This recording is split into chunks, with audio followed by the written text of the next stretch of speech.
Hey friends, it's Kip Icon and welcome back to Kip Plays Kentucky Route Zero. We are in the... Oh, I like that. It says Hard Times Distillery now instead of Where the Strangers Come From.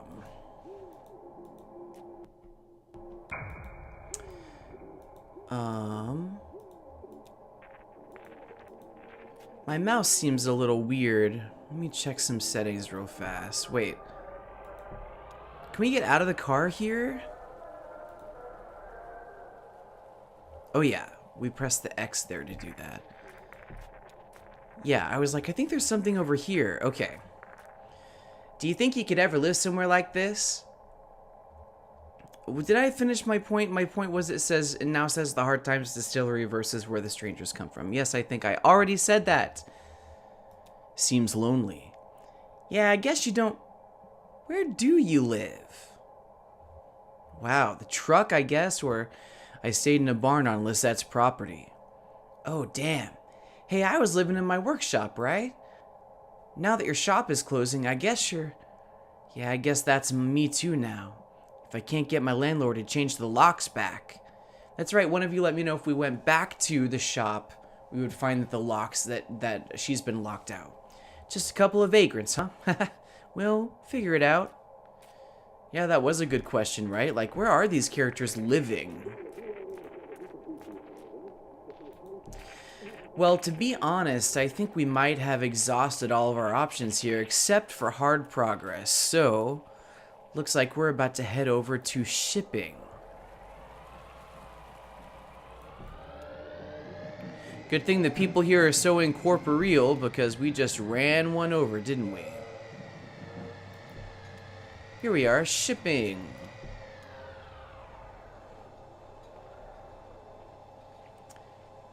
So we're essentially being conned or not conned or something. I'm not sure what's happening here, but Lem Doolittle is trying to get us a job driving a truck, and the people who drive the trucks are the ones who go to the bar getting the payments, which if there is no payment, they just take the people drinking at the bar to become, you know, workers in the distillery. And he wants that for us. Here it is. Now I have to ask, as a matter of course, what kind of experience do you have driving trucks? I drove deliveries for an antique shop up until this last run. Aha, precious cargo. You'll do just fine. And you can drive safely, can't you? I haven't any doubt now, it's only after what happened with Miguel this evening. Oh. This is the truck crash that we saw but couldn't find anybody at the scene. What happened with Miguel this evening? Well, the dust is still clearing, of course. Perhaps he closed his eyes for a moment, or simply hit a curve too devilish. I do pity ill-fated Miguel. He was good company and slow to anger, but if we're speaking confidentially, well, with all that lost product to be repaid, bourbon and glass dashed across the interstate, and a few casks too, we're all just thankful he had no next of kin. So, let's see if we can ring up the dispatcher. Debt is such an ugly, awful thing. Doolittle starts the truck and switches on the CB radio. A deep, monotonous voice drones from the dashboard speaker. 1020 on that load, come back. Up in the Hummingbird Cave, 1012, City Kitty. This a good time, dispatch? We may have found Miguel's replacement. Thought you might like to get acquainted. 10-9, come again? Introduce yourself.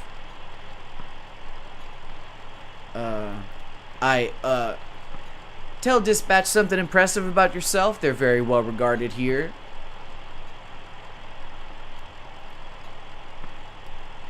I'm really not here for 99, wheel holder, gotta pay the water bill. Ah, so. I'm certain they'll call back before long. Let's take a look around the truck, eh?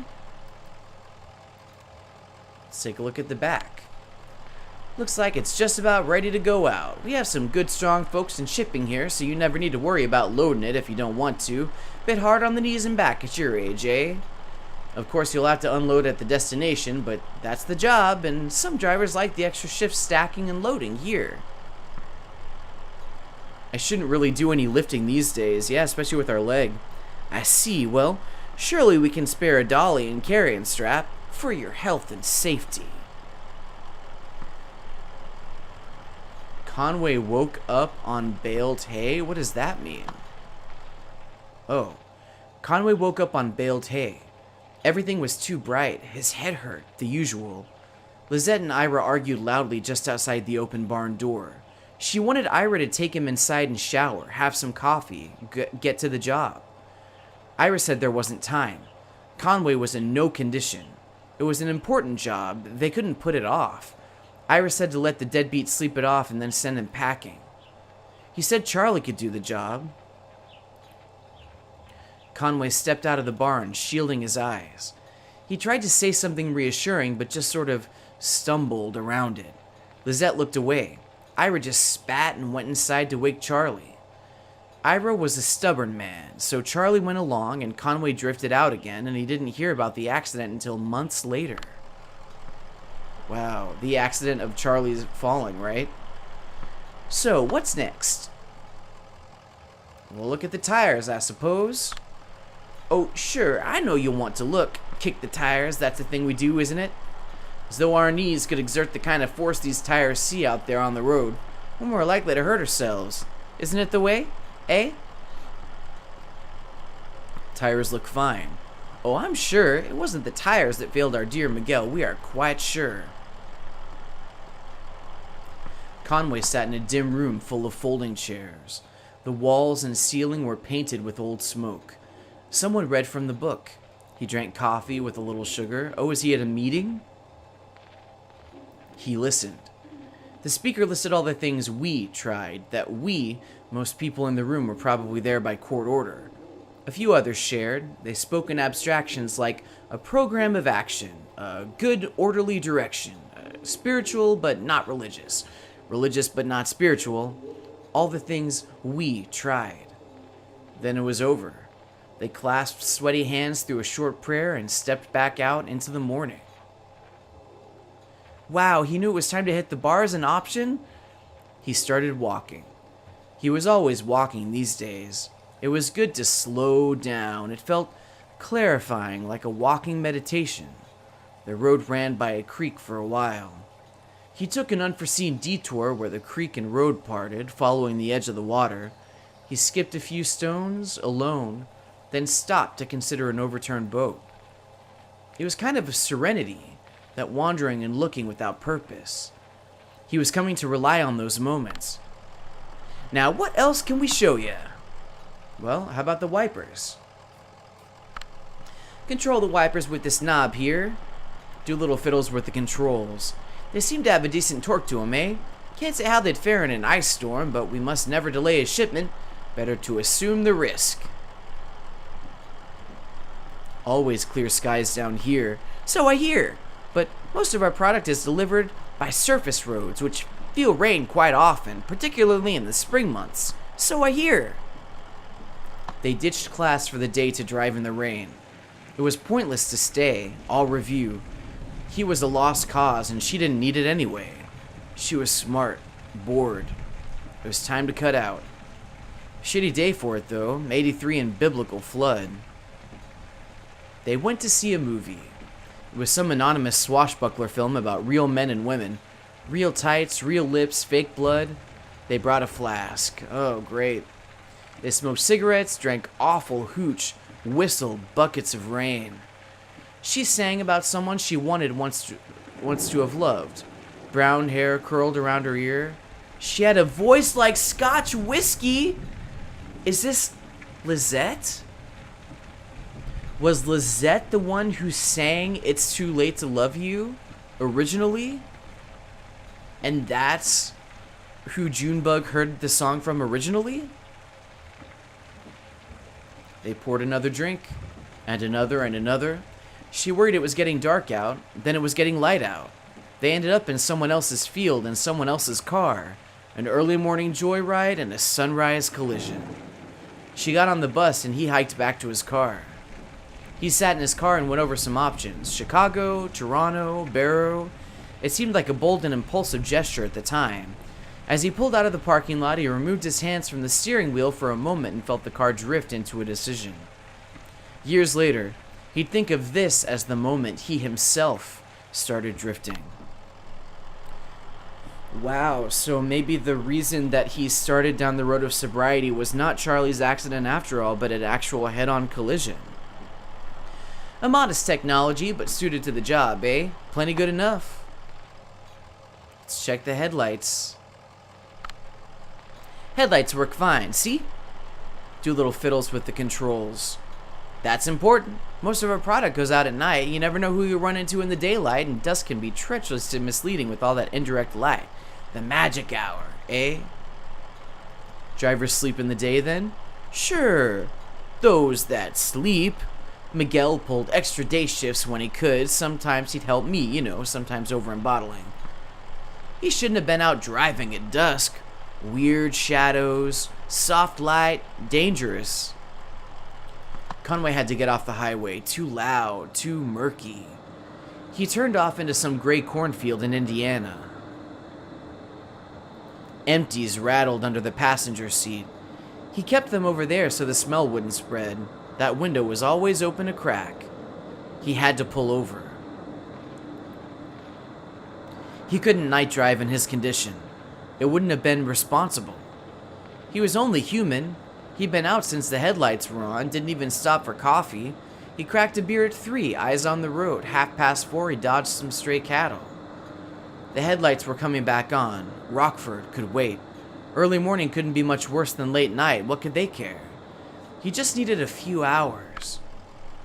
So, moving on. The truck's radio crackles back to life. Driver, come back.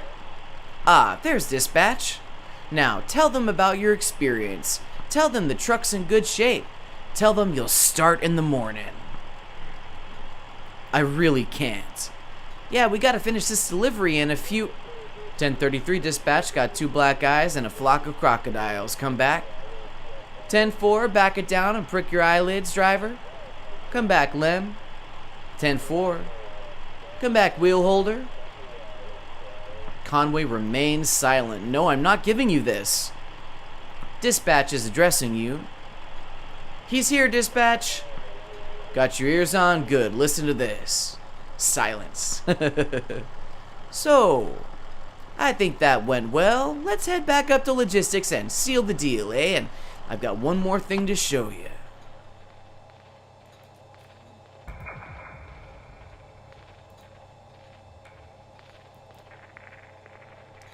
Well, what is this one last thing you have to show us, Lem Doolittle?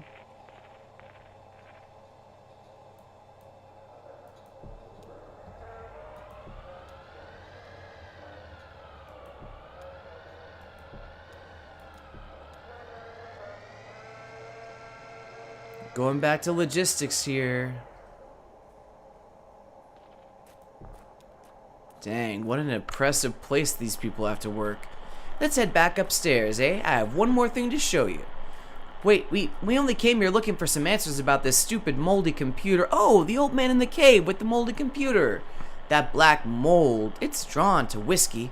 It feeds on ethanol fumes, you see? As we age the whiskey, some of it inevitably evaporates into the air. The angel share. It goes through the vents here and out into the caves. If we can scrape up that mold, we can usually apply some pressure and cold to it, squeeze and condense the angel share back into drinkable whiskey. Dang, that is really frugal. Every drop counts when you're making a living off the stuff.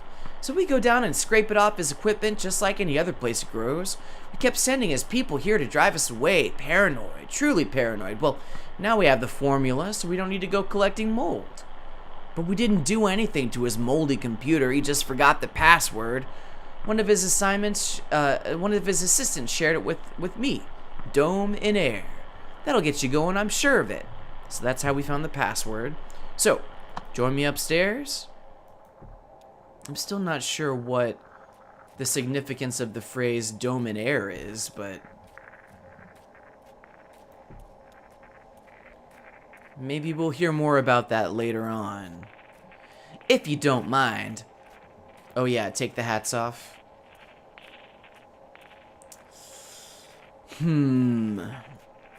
Next is the interlude between Acts 3 and 4. And I'm really excited about that because I haven't played it or anything. After this episode, friends, it's going to be all blind. I'm going to be playing everything for the first time, and I'm so excited about that. Let's go back to the adding machine. Here it is. A beauty, wouldn't you say? It's an antique, you know. What is it? Why, it's an adding machine. This is where we come for our daily ritual, to calculate the day's interest and repayment according to the formula.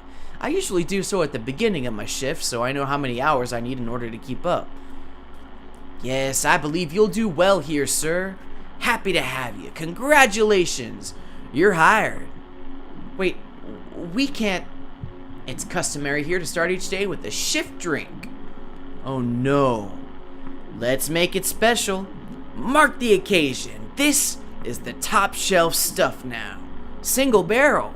Wait, there's Ezra over there. That's interesting. He doesn't...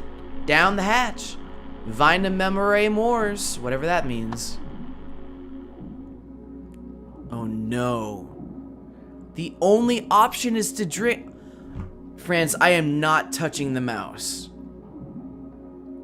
The mouse is moving all on its own. Does Junebug have to be watching this? Does Ezra have to be here for this, even as just like a metaphor? Oh my gosh. I'm literally not touching anything.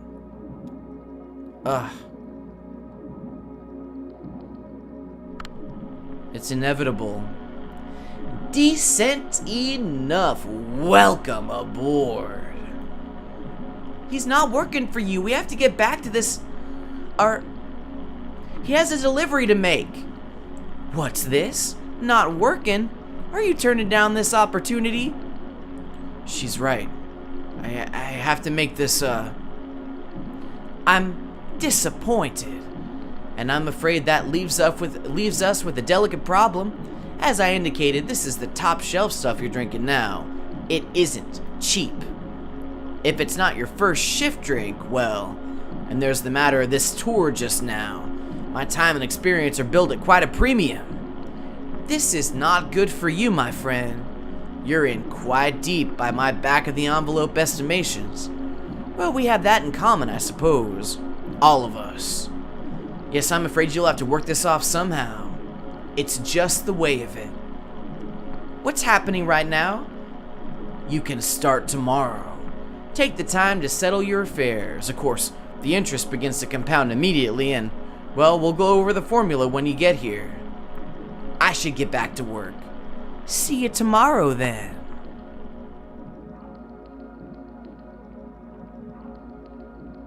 So we did drink.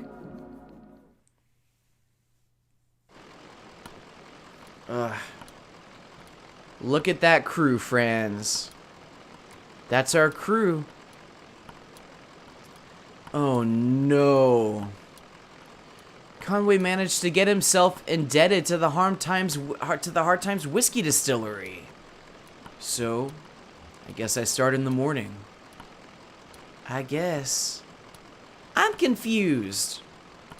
It's just the way these things go, kid. Huh, well, that still gives us a few hours to roam, right? Where's that ferry?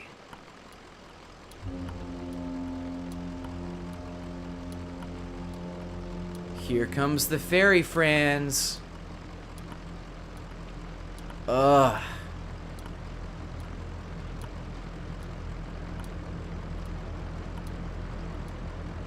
I have a serious bad feeling about this. I think things are not going to go over so well for Conway. Oh, right. I forgot about that woolly mammoth on the back of the ferry.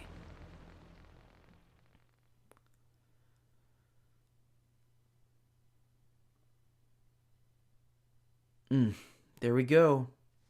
End of Act 3.